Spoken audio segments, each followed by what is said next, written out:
Hey, hey! Welcome back to Pursuing Me with Sharita, the space where we lean into our truth, heal out loud, and grow from the inside out. And of course, I'm your host, your girl, Sharita. And today we're talking about something that every one of us faces, whether we want to admit it or not: emotional triggers. You know, those moments when something small hits way too hard, or when someone says something and suddenly you're not reacting to them. You're reacting to something inside of you. Let's unpack that, because your triggers, they're not here to destroy you. They're here to teach you.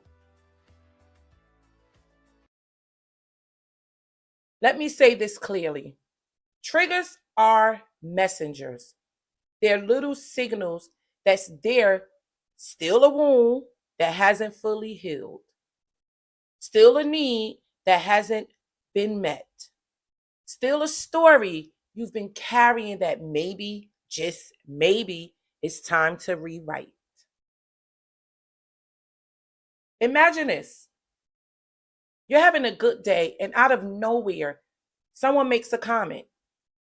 Something about your tone, something about your past, something that feels like judgment or rejection, or maybe even abandonment. And suddenly you're activated, heart racing, walls up, mouth ready with a clap back, somebody ready to crash out. That's not just today's emotion, that's unprocessed energy from before. From that moment, maybe years ago, when you didn't feel safe, seen, or maybe even enough. But here's the power in all of this: when you get curious about your triggers instead of ashamed of them, guess what? You start healing. Instead of saying, why am I like this? You begin to ask, what is it trying to show me?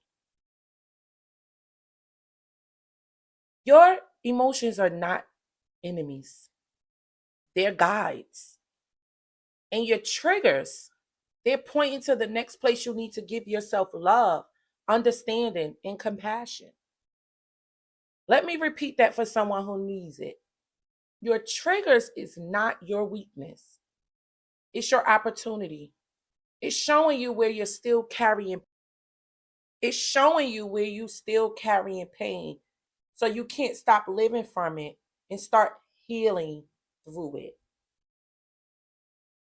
So I want you to reflect today. What situation or people tend to trigger me? And what are those moments really trying to tell me about myself? This isn't about blame, it's about clarity. It's about taking your power back without needing everything around you to be perfect first. Healing doesn't always look like meditation and journaling. Sometimes healing looks like saying, wow, I've been reacting from a wound and I'm ready to respond from my worth instead. So the next time you're triggered, pause and ask, what lesson is rising from me right now? That question alone can shift your entire emotional world. And when I tell you guys, it isn't the easiest thing to do. I've read books. Sometimes I talk to myself. I have to woosah to get to shift my emotions when there's situations that's based upon me that I know that I may have crashed out with before. So, guys, if this episode gave you something to think about, share it with someone else who's ready to turn pain into purpose. And remember, don't forget to subscribe to Pursuing Me with Sharita, so you can keep showing up for yourself, one real conversation at a time. Until next time, guys, keep healing, keep becoming, and never forget you are not broken, you're breaking through. Be blessed. Peace.